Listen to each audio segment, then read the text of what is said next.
Hello, everybody. I'm just going to give some more admins a few more minutes to jump on. I'll probably start promptly at around 1:03 Central Time. So just hang in with me for a couple more minutes and then I'll get started for you.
Okay, let's go ahead and get started then.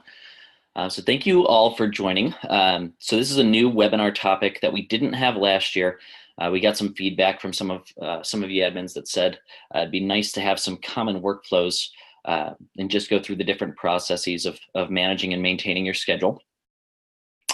So we have 5 different topics that we're going to cover today, just in terms of common changes that need to happen to schedules, or if we need to add a new provider in the middle of the year, how do we make sure that provider doesn't get scheduled for all of our call shifts moving forward? Just basic things like that.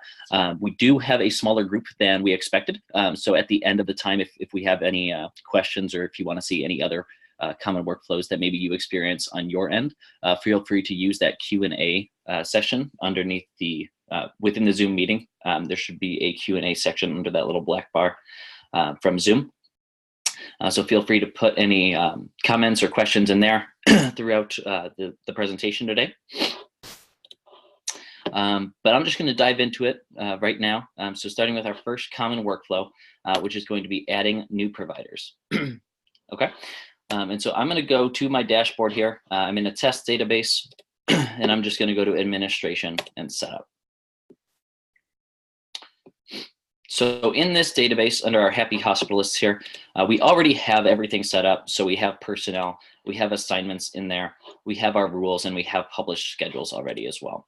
So this is basically going to be from the perspective that we're adding a new provider, although we already have a system running. So we're not starting from the ground up here. So if we needed to add a new provider, the first thing we would want to do is make sure we have enough licenses. And we'll actually get an error message if we don't have enough licenses. And when that comes up, you should just contact your consultant.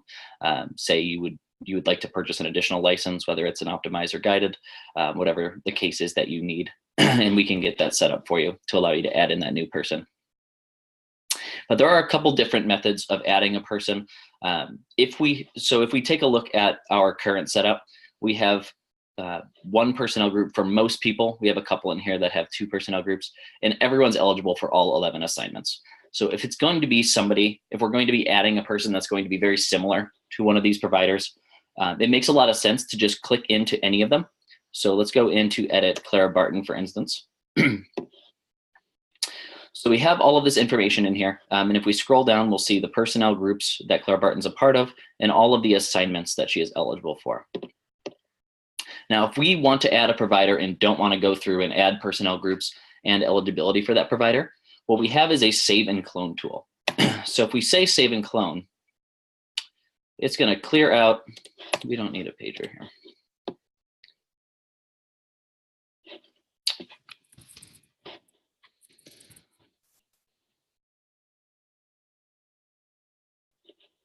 Let me make sure that this goes through.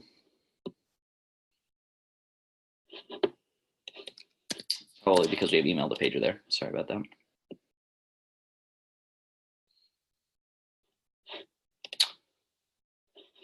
Let me try this again for you.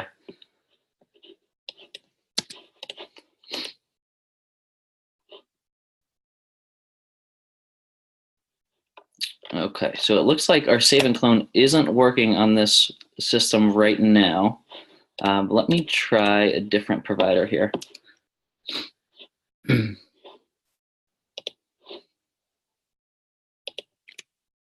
Okay, so Abraham Lincoln's working. So sorry about that. Abraham Lincoln, if we do our save and clone, that's going to bring up what we expect to see here, which is a cleared out personnel information section. It will keep the same type. It will keep on the schedule, and it will keep the first active date of the provider that we cloned from. And then if we wanted to add a new provider, we could just go ahead and add in the name here. So let's do Monroe, James, and then we are going to just do last name for the display name here. Email notification, as we know, adding in the notification email, if our permissions are set accordingly, the notification email will allow us to send out notifications to this provider when they have swap requests that are accepted or denied, or if there have been changes to this person's schedule. So that's what that notification email section is going to do. If we have a provider that's starting maybe in the future, so today is February 28th. If we have a provider that's not starting right now, we can go forward in time and actually start that provider. Let's say they're going to join first thing in May. So we can set our first active date there. And then this provider will not be eligible to be on the schedule until that date. We do want this provider to be auto-scheduled. And as you see, because we use the save and clone tool, we have the personnel groups are the same as Abraham Lincoln's, since that's the person that we cloned from. And we also have the same eligible assignments as well. So we don't have to go through and add all of the eligibility and add all the personnel groups to this specific provider. And some of your groups I know are much larger. So this is more of an issue than with other clients. But it just saves a little bit of time to not have to add in those groups, add in those eligible assignments. Even if somebody's closely related and not necessarily 100% going to copy the personnel groups and assignment eligibility, it does make sense to copy, and then you could come through and say, okay, James Monroe can't work the neuro shift, but everything else is the same. We can go ahead, and that just speeds up that for us. So we'll click Save Changes, and then we'll have our new provider listed here. If we wanted to just add a new provider from scratch, if it doesn't really relate to anything other than, or any other person that we have in the system, so let's say we're adding in a manual provider that we're only going to plug in manually from time to time. We could just go in and say Add New Provider. I'll just use another president here. We'll use Grover Cleveland. Again, don't need to add in the notification email, but this time, and I still want to remain, I still want to have this checkmark on the schedule. So that's going to use up a license for us, and it's going to allow us to actually place that person into the schedule. First active date we will have to set, and let's just say we want to start putting them in manually from the beginning of this year. So we'll do 1/1/2019, and then instead of auto, this time we're going to just say a manually scheduled provider here. Now, if we scroll down, maybe we don't want Grover Cleveland to be a part of any of these groups, so we could just leave these on the left-hand side. But maybe Cleveland will fill in on call for us from time to time. So we'll say call is the only eligible assignment. So we'll do that, and we'll click Save Changes there. So those are the two different options. Obviously, if it saves a little bit of time to save and clone if we have a provider that's similar. If we don't have a provider that's similar, we just have to go in and add a new personnel like we did with Grover Cleveland here, and it will look drastically different from the other providers listed. Okay, our next topic is going to be adding new assignments into the system. Okay, so let's go ahead and jump to our assignments page. And we do have two different templates here, so we want to make sure we're on the correct template. So I'm going to go to our monthly template here. And so right now we have an admin shift, a mammo shift, meeting, neuro, off, rounder, and surgery. I'm going to go ahead and add in a pain clinic slot. So I'm going to just go to add assignment here. And there are two different ways to do this as well. So we do have the clone function from within the assignments page. I'm going to show you both ways of doing that right here. So I'm going to say add assignment. I'm going to put in pain clinic, click add details. That's going to bring us to our edit assignment page. And from here, the first thing we want to do is add a pattern. And let's say we need this to be staffed, but only on Tuesdays and Thursdays. So I'm going to change my recurrence pattern from daily to weekly here. I'm going to say on Tuesday and Thursday. Now, if Tuesday or Thursday lands on a holiday, let's say we don't schedule the pain clinic, we're just going to leave this on exclude holidays. We do have that option to go in and say, even if it is a holiday, we want to include this. We want pain clinic to still be staffed. But in this example, we'll just leave it as exclude, and we'll click submit there. So now you'll see that we have a slot for pain clinic on Tuesdays and Thursdays. And our time, well, if we click on the show advanced options button here, we'll see that the assignment is automatically scheduled, and we want to leave it that way. And then our time that we're going to set for it, let's just say this is a 8 a.m. till 12 p.m. shift here. I'm going to go ahead and click save, and that's adding an assignment to an existing slot. So I'm going to show you another example here by using the clone function. And let's say we want to do let's do another shift that is all week. So we have surgery, and we want to copy this pattern where we have one person scheduled every single day during the week. And then let's see what this pattern is here. So this is just a one state pattern, so we don't need to worry about that. So we have Monday through Friday, we're requiring at least one person and at most one person on surgery. If we click clone, you'll see that we are able to enter our new assignment's name, and we have two different options here. So we have clone and deep clone. So deep clone definitely comes in handy when we have set up all of these assignments already.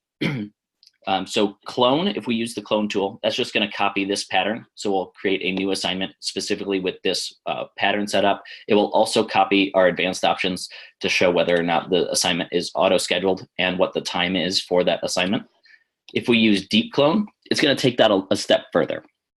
So this is also going to, when we deep clone an assignment, it's going to copy the eligibility for that assignment, and it's going to make those personnel that were eligible for this surgery assignment, they'll also be eligible for our new assignment. It's also going to maintain compatibility with this assignment. So any assignment that this surgery slot is compatible with, the new assignment will also be compatible with. So let's just put in, I don't think we had a clinic slot there, so I'm just going to call it clinic. It's going to give us a warning about the deep clone. It's going to say the assignment details in terms of the patterns, the views that the assignment belongs to, compatibility, roles, everything like that is going to be copied with the deep clone. We'll just say okay. And so now we have our clinic assignment listed here, Monday through Friday. We are auto-scheduled, and our time is the same as the surgery. So that just speeds up that process, because now we don't have to go through and add eligibility, set compatibility for the assignments like we will have to do for that pain clinic. So in order to, going back to the pain clinic assignment, so since we didn't clone that one, we're just going to have to go to list view now. And from our assignment list view, you'll see that the two new assignments we created are clinic and pain clinic. Our clinic here does have eligibility already set because we use that deep clone function, and pain clinic does not have anybody that's currently eligible to work it. So what I'm going to do is I'm going to grab this pain clinic and I'm going to say add eligible personnel. And from here, I'm just going to say maybe Grover Cleveland can only work this pain clinic as well. So I'm going to click Save Changes, and this is going to update for us, and it's going to show that only Grover Cleveland is able to work this pain clinic slot now. Furthermore, we have to assign eligibility for the pain clinic as well. So by default, all of the assignments are going to be incompatible. So let's go ahead and bring up the pain clinic here, and we'll see that all of the other assignments are listed as not compatible currently. And if we do want to make these compatible, so let's say maybe if we are on wards, we could also be on pain clinic the same day, or maybe if we're on rounder, we could also be on pain clinic the same day. If we select both of these assignments here, we can do them in bulk as well. So instead of just clicking on not compatible and switching it to compatible, same here, we can actually do it in bulk by this bulk action tool, say make compatible. And now we'll be able to actually schedule somebody onto the pain clinic, even if they're already scheduled for rounder or wards on the same day. All other assignments will not be able to be scheduled on that day with a pain clinic assignment. The last thing that is impacted by the deep clone is the assignment groups. So if the surgery is in an assignment group, which it was, so we had a group already existing called the working group. Our surgery assignment was a part of that working group. So because we deep cloned, you'll see that we also have this clinic assignment listed there as well. So really, the deep clone really is going to knock out all of the boxes for us, and it's going to take away all of these steps and just saying, okay, because we deep cloned, all of these assignment groups, all of this eligibility compatibility, that's already updated for us, so we don't have to go through the steps and assign the eligibility for those shifts at that point. Okay, moving forward from there, we're going to go into updating views. So there are a couple different things that happen once we actually change our assignments and personnel. So if we go to View Designer, so through Administration Designer,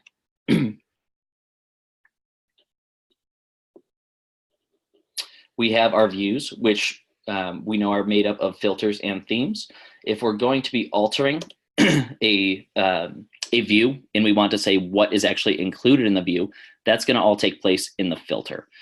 So if we go here to our Happy Hospitalist group, I'm going to say Edit. We can see that we have some assignments that are now missing from the view. So if we look here, we do have auto add assignments on. So that means when we add a new assignment through our calendar view, like we did with the pain clinic, that is going to automatically be added. However, since we cloned the clinic, that is not going to be added automatically into the filter because it's not recognizing as auto building a new assignment. So we need to come into our filter and we need to make sure if we do want to see the clinic assignment on the schedule, we need to come in here and we need to add that clinic slot in there as well. In the personnel, it looks like the people we added, so Grover Cleveland, as well as Monroe here, whether we clone or add a personnel separately, that is going to use this auto add feature, and that's going to update this personnel section for us. So everyone is already included in the view. So once we save that and we go back to our schedule manager or our viewer, so depending on our settings in viewer, if we are hiding all of our blank rows, we shouldn't be able to see any of those assignments because there's no schedule data in there. So let me see, standard by assignment, we'll see we don't have the clinic or pain clinic slot here. However, if I were to alter this theme for us really quickly, in our hide options, I turn this hide blank rows off.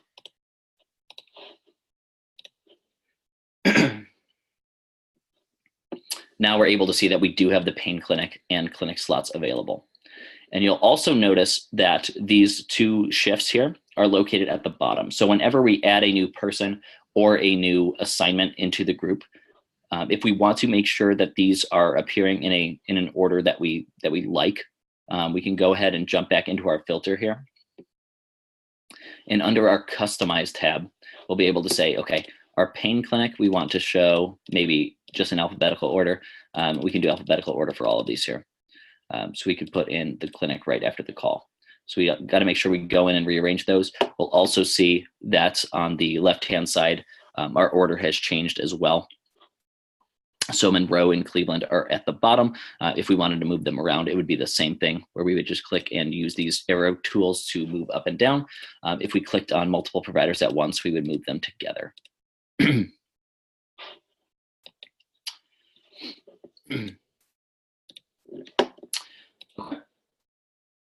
So that's basically all we would need to know in terms of updating views. If we do have a view with colors included, we would want to make sure to give the new assignment or the new provider colors as well through our designer features. But we won't cover that necessarily in this time since we're not focusing on the view designer component. Okay.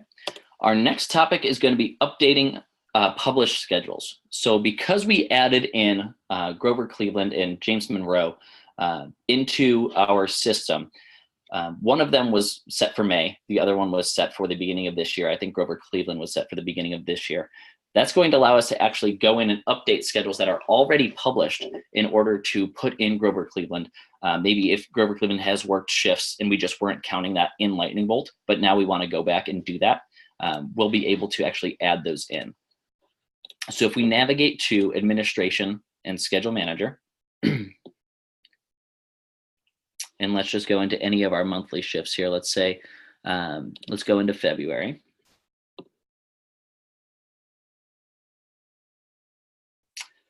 So now if we look through here, we'll see that our clinic assignment now has available slots. It's not going to automatically fill those slots, even though they're required, because the schedule has already been published for this month.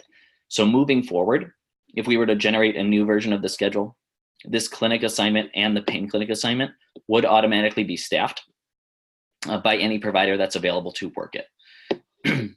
So if we go through and we see here, and I can just filter down here for us, clinic, we could go in and start putting in providers. We could start backdating this, saying, okay, maybe Johnny Appleseed was in clinic this day. And we can also use our fill tool. We don't have to use our select tool. We could say, okay, Amelia Earhart, then George Washington, etc. Basically, we can go back in time and actually fill in data, even though the schedule is already published. So once we have that all filled in, we would just click Save Changes. Yes, I'm sure. And it will give us our error report. So because I filtered down, I wasn't able to see that Amelia Earhart was on another shift. So it will give us a warning about that. Even though I just placed her arbitrarily. It is also going to give us notifications for all of the minimum demand violations for all of these new slots that we've added in. So it's going to complain to us and say the clinic slot isn't staffed, the pain clinic slot isn't staffed, and it's going to give us the dates for that. If we were to click highlight errors, we'll see that all of these shifts that are listed as required, they're not going to glow anything. They're just going to stay required because it's pretty visible to see when we need to fill those in on the schedule as is. But if we do have a compatibility violation, it will blink purple for us, and it's going to say, okay, we had Amelia Earhart in surgery, therefore we can't schedule clinic with that day. So that's going to prompt us to go through and change this back. So it looks like George Washington's and wards. If we use our select tool, we'll be able to see who actually isn't on a shift, and let's just go ahead and throw Clara Barton on them. Okay. Once we're satisfied with all of our changes, we can say, yes, okay, save, and we can force save through all of these other minimum demand violations as well.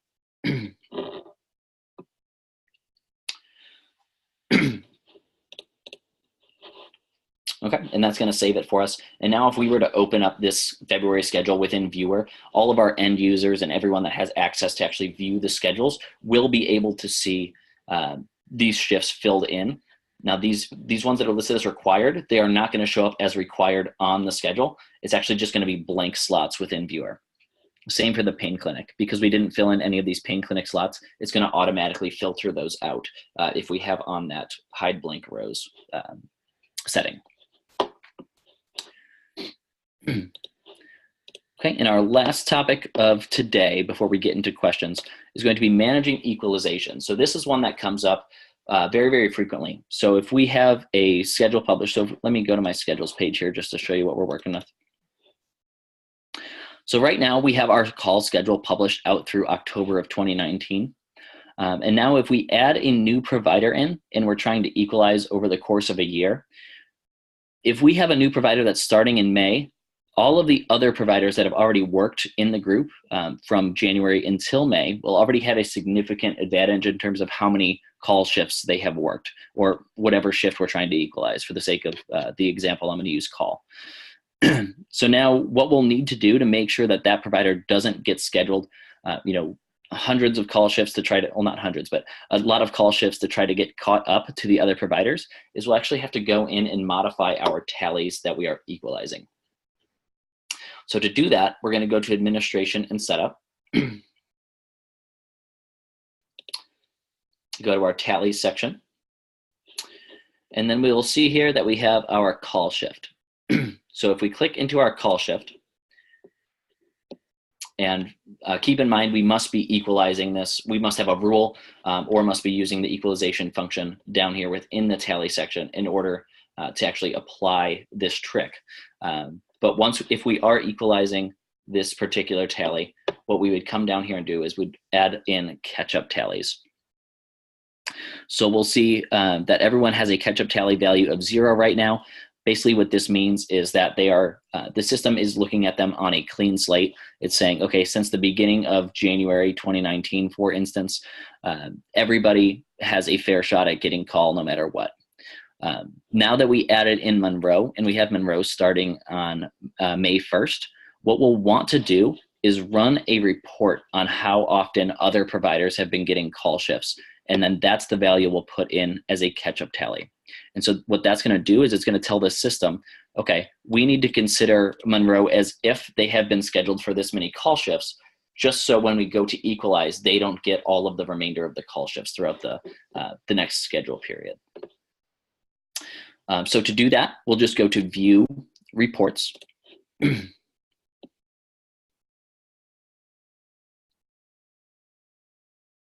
going to open up a blank report for us. And let's do a specific date. So we're going to start January 2019. So we're going to grab January 1st. Our stop date, I'll go to specific here as well. And we're just going to go to the end of April. So because this is the date range that all of the providers have had a chance to work the call shift except for Monroe. So we're going to see where they stood as of 1/1 through 4/30. Now, if we go through here, we just want to grab let's go to our Happy Hospitals department in our monthly template, and we'll grab our call shift. And so for our personnel, and I'm sorry, that's the only tally that we're going to be using. So I selected our call. It's going to recognize that we're only looking at our call shift here. And then once we have our tally selected, I'm going to jump over to personnel. And from personnel, I'm just going to say, let's just take into consideration everybody. Maybe we want to get rid of the open placeholder. So we'll just say, out of all of our providers, how many have worked call between this date range listed here? I'm going to say go, and this is going to show me all of the different call shifts that everybody has been working. If we wanted to do an average, like an actual average formula, what we could do is we could download this to Excel. And we could open up in Excel and use an average formula to figure out how many exactly we should be giving Monroe in terms of catch-up tallies. So for this particular group, it looks like we're probably hovering over around 9 would probably be a close guesstimate for the most middle, the median value for how many shifts each provider has worked. So now that we know that, from 1/1 till 4/30, we can go back to our catch-up tallies section here.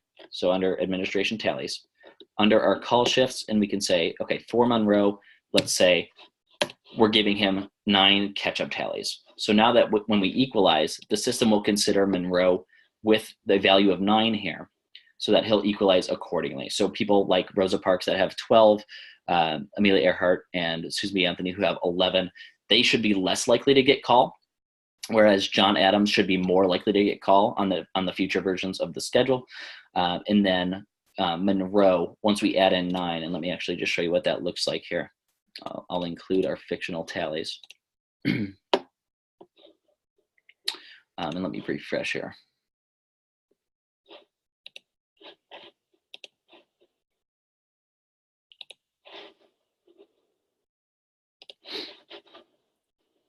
Okay, let me just reselect that for you really quickly. So the call shift, and let's grab everybody except open.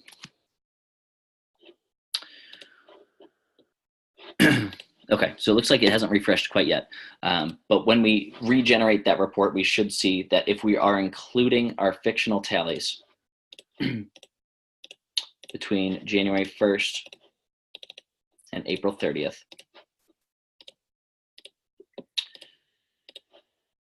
we should see that Monroe has a value of 9. So it looks like it's still not refreshing for me. But we did save that tally in there. So for our catch-up tally, okay, I actually see why. I accidentally have added this to the call/vacation tally, and I'm referencing in the report, I'm referencing the monthly tally, so that's why it's not showing up for us. If I reference the other tally, we should be able to see it.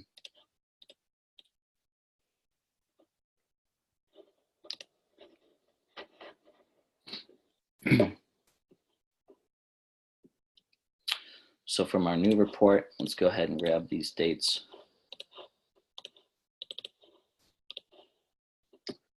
We're going to include fictional tallies, happy hospitalists, our call and vacation. And now we see that Monroe has those 9. So it's kind of tricking the system into seeing that Monroe has a value of 9 here, just in terms of equalization. So we're able to better plan for the future in terms of not trying to force the system to schedule Monroe a bunch of times trying to catch up with everybody else. Now, one other thing that we can do is, because we have this information plugged in now, if we, for some reason, wanted to regenerate the call schedule altogether, knowing that we have our new provider starting in May, what we can do is we can just regenerate a version of the schedule, and that will take into consideration Monroe moving forward. So even if our schedule is published, and let me see here, we have it published through October. So if we wanted to run a new version of just May through June, and then another version of July through October, which would include Monroe at this point, that's something we could definitely do. Alternatively, we can just go back and manually add those in as well, to make sure that Monroe is getting as many shifts as possible. Also, what we can do is, if we go in and delete all of our shifts for the call specifically, we'll be able to regenerate just the call portion of the schedule. So if we go in here, and let me just filter out to the call, and let's say, for instance, we just went and we got rid of all of this information. I'm not going to click everything for you because it's quite a lot of clicking. But if we were to get rid of all of this information and just make sure everything says required, and we click save here, let's go ahead and force it. What we would be able to do is regenerate over this schedule. If we right click on our schedule within Schedule Manager and go to Auto Generate, and we say unpublish and auto generate, because it's not going to let us generate while our schedule is published. Alternatively, we can also make a copy of this schedule and auto generate over that. Either way will work just fine. It is usually better to have a copy just as a backup, in case you need to go back and just fill in the schedule as it was. But if once you click auto generate, it will leave all of the slots that are filled, so it's not going to have any impact on our post-call wards, anything that's already scheduled. In this case, we probably would want to go through and get rid of our post-call as well, so we don't have a Hamilton listed on post-call in Jefferson when the call data isn't there. So we probably would also want to get rid of all of this. So once we do all of that, we will still have the wards listed in here. So if we were to rerun the schedule over top of this, our wards will stay the same, and only the required slots or the open slots that are vacant that can be filled in with data, those will get auto-generated, and everything else will stay the same. So that's another way to go through and regenerate while leaving certain shifts in place as well. So again, to do that, we would just go to our schedule in question, and we would right click, say auto generate, and we could unpublish or copy. For the most part, I would just say you're safer just to do this copy and auto generate. It's going to create a new schedule called, it's going to have the exact same name, and then it'll say backup next to it. And it's just going to start auto generating over that version. And so we still have this version of the schedule published. Everyone could go in and see this, and then this version will only try to fill in these particular slots that we left empty. Do we have any questions about anything we've gone over so far? I know we've covered a lot in a brief amount of time. The question and answer section hasn't gone off yet.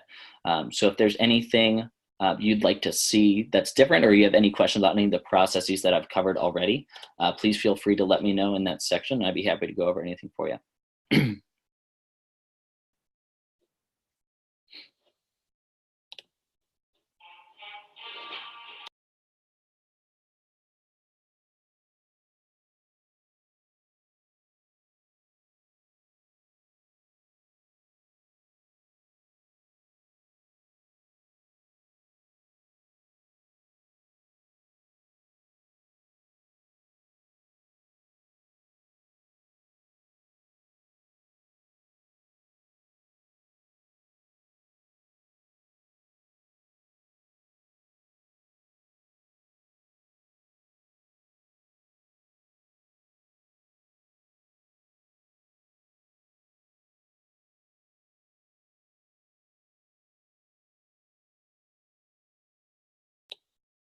Okay, so it still looks like we're not getting any questions coming in regarding the topics that we covered today.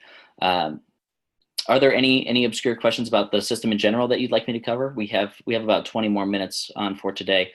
If there aren't any questions, we can go ahead and call it early, but we do have this time assigned to help you understand the program better. So if there is anything you'd like to know about, please feel free to use that question and answer section. I'd be happy to help.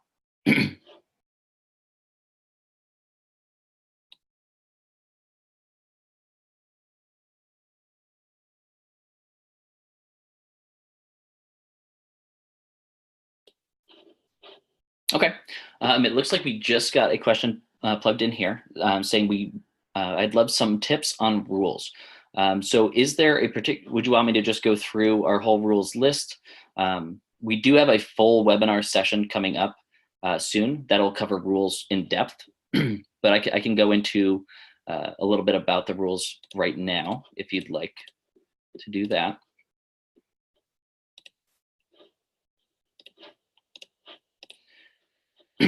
So if we want to get into rules, that's going to be under our administration setup page, and then scheduling rules at the very end.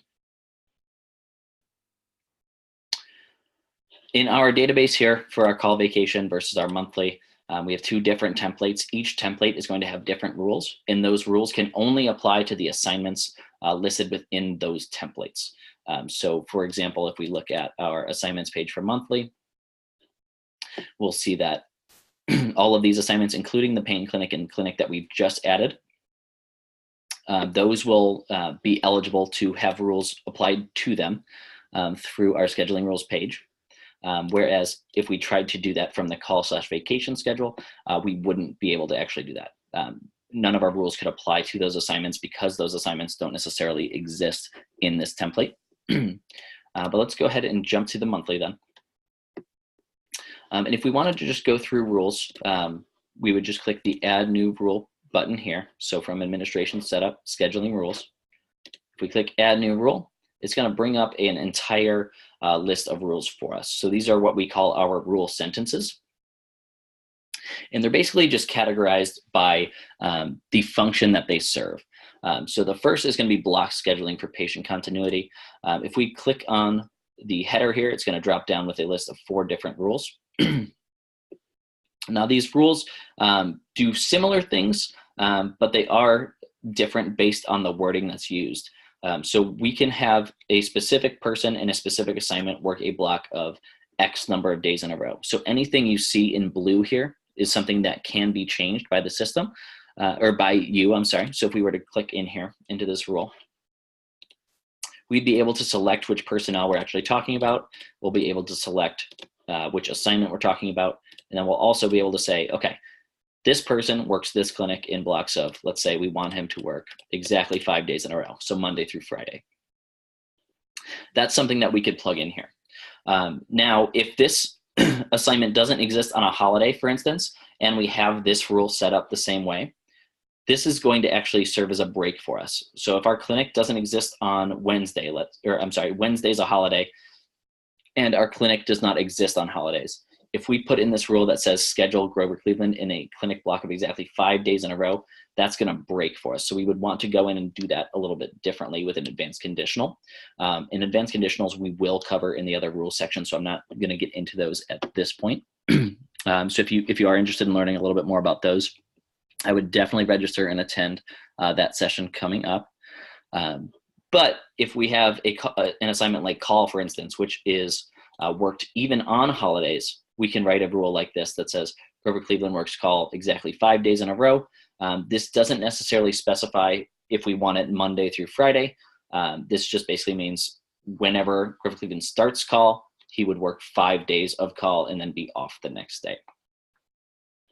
One thing that we would also need to fill in under the general settings here would be a rule name.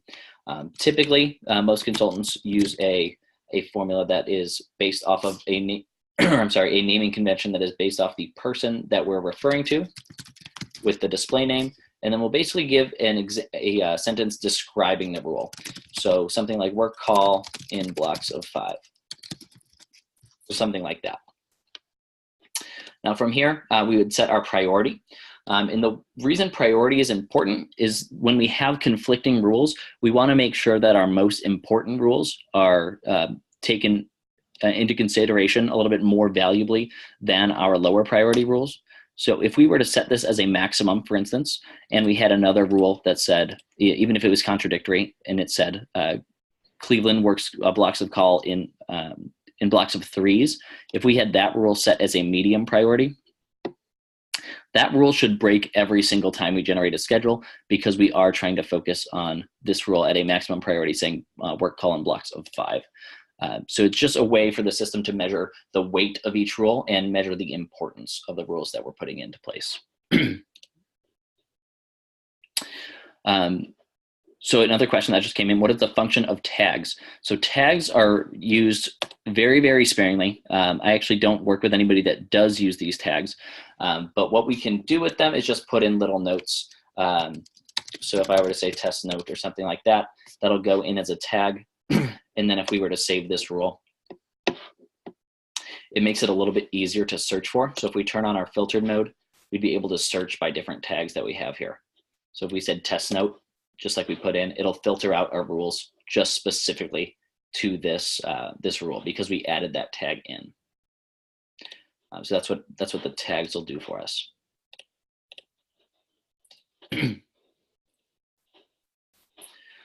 Going back to our rules, I'm just going to go through the list that we have here. So the next one would be equalization. So basically, this is going to say between a specific assignment or group of assignments, how far off do we want every provider to be in terms of shifts worked? So if we're looking at something like a call shift, which is the most frequently equalized assignment, we would want to say something like equalized allocation of the call shift between whoever is able to work the call. So that would be a separate personnel group that we would put in. And we'd also submit the max deviation that we'd want. So if we have an example where we want everybody to be as equal as possible on call shifts, we would probably leave it at something like 1. And then when we run the schedule, we would expect that everybody has, provider A has 5 call shifts, provider 2 has 5 call shifts, and then maybe provider 3 has 6 call shifts, just based on the number of days in the schedule period. That's what we would expect by running a rule like this. It's basically just going to take the assignment, apply it to the personnel group, and then give us our max deviation.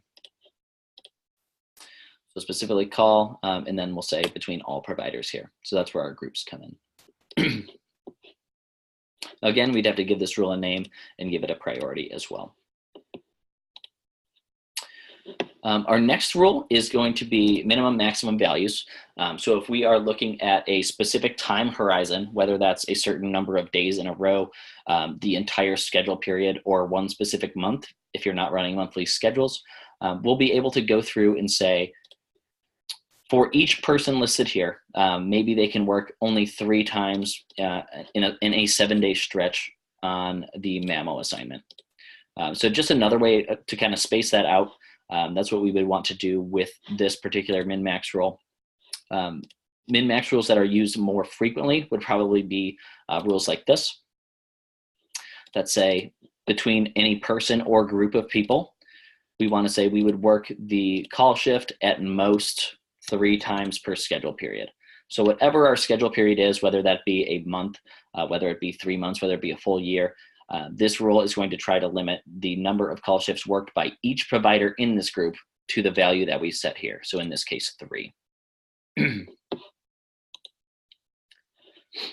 So the rest of the min-max are very similar to that. The time horizons are different, and you'll notice that some of these say assignment, whereas some of them say tally.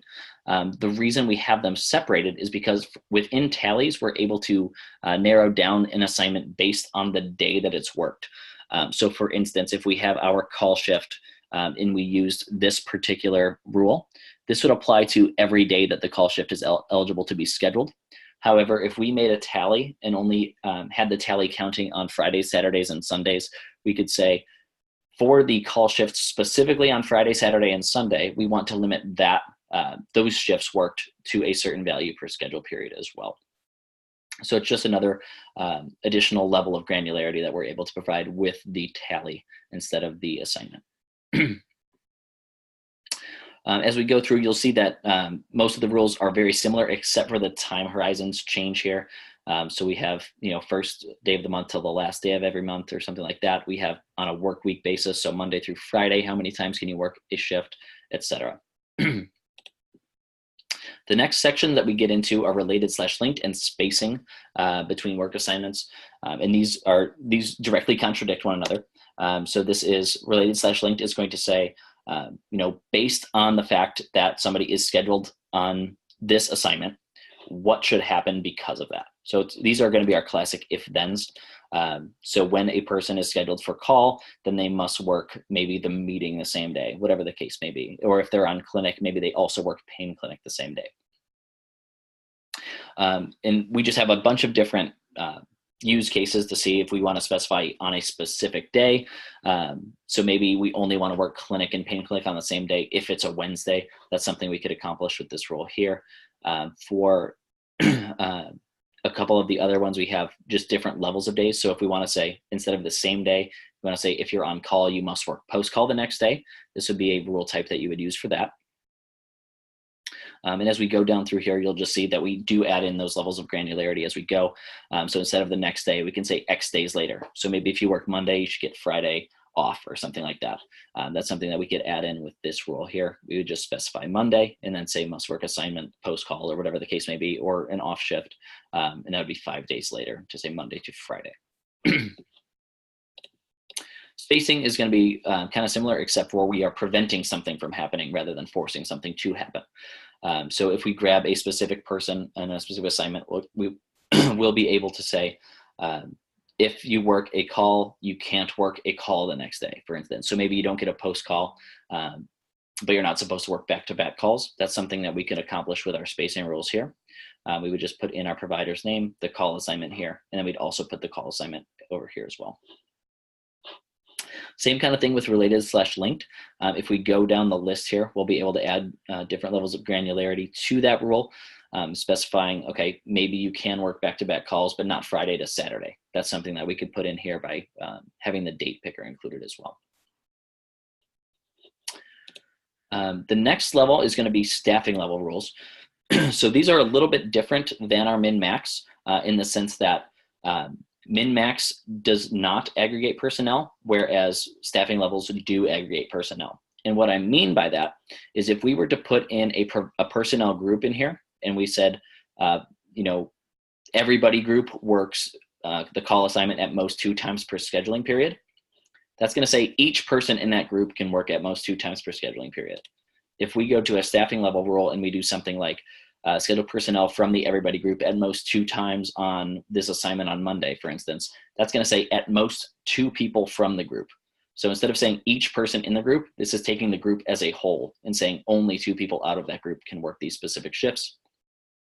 Outside of that, it's really just allowing us to specify how many times people from a specific group should be on a different assignment based on the day that assignment exists. So we can get as granular as the 3rd Monday within January only if we want to with this rule here. And then our last one here, these are our hard and fast rules. They're called work patterns and preferences. All of these rules should be at maximum priority when we're using them. And so if we were to go through and say, do not auto-schedule personnel for assignment on a specific day, this would guarantee us. So if we said C. Barton for clinic or mammo, we'll use mammo as an example here, on Wednesday or Thursday. When we put this in as a maximum rule, this is going to tell the system that unless there is a specific request for Barton to work mammo on Wednesday or Thursday, this should never happen no matter what. So even if there's another rule that contradicts with this rule and tries to put Barton on a mammo Wednesday and Thursday, this rule will prevent that.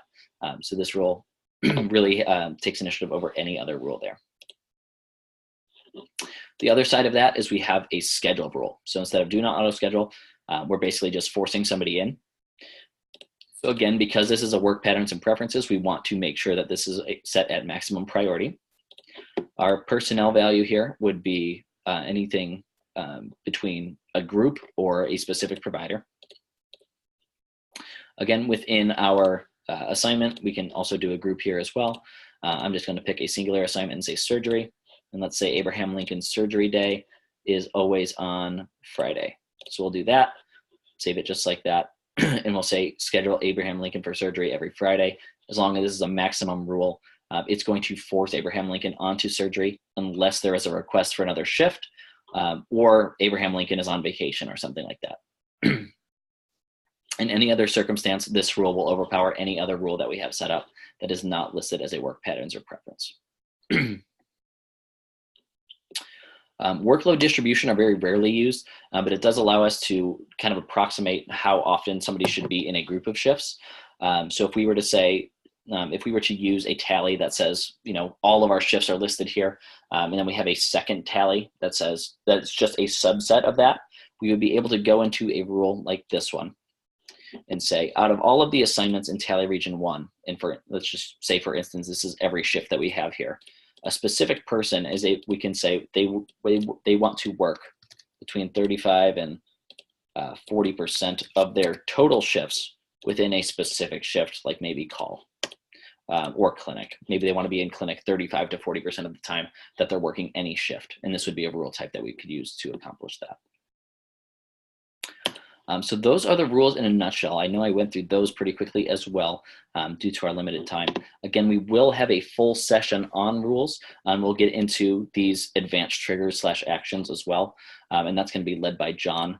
And so I definitely recommend coming back into the webinar series to be here for the rules meeting or the rules webinar. I think it'll be very helpful if you're interested in learning more about creating your own rules. But I will hold the meeting open for a couple more minutes in case any other questions come through, whether it's about rules, whether it's about any of our common workflows that we went through today, different things that may come up in terms of equalization, whatever the case may be, feel free to ask away. I'm going to just throw myself on mute until we get another question coming in. If nothing comes in the next couple of minutes, we can just go ahead and wrap up for today.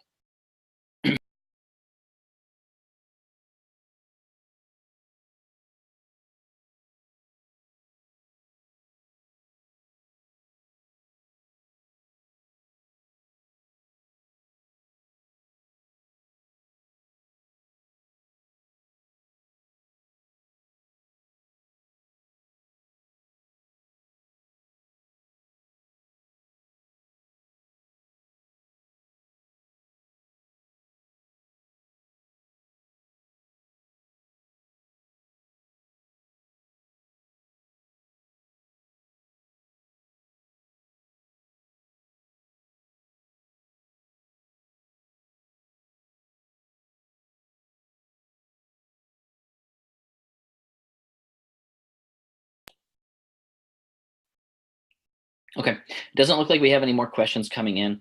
So before I close out the meeting, I do want to show you where the recorded sessions will be.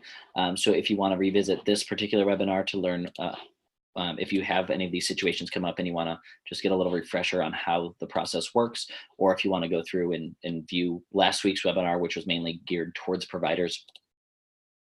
In order to get there, we're just going to have to go into help support.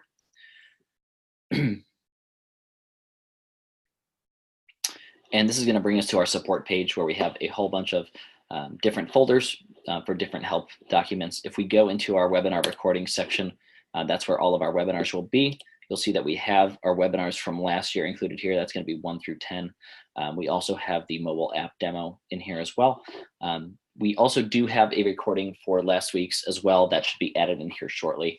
So if you wanted to go back and watch that one, you can find that in this folder as well. So since there aren't any other questions, I will go ahead and end the meeting for today. Looking forward to picking up next week. Hope you all can make our next session as well. And thank you so much for your time today. Looking forward to talking to you soon. Bye-bye.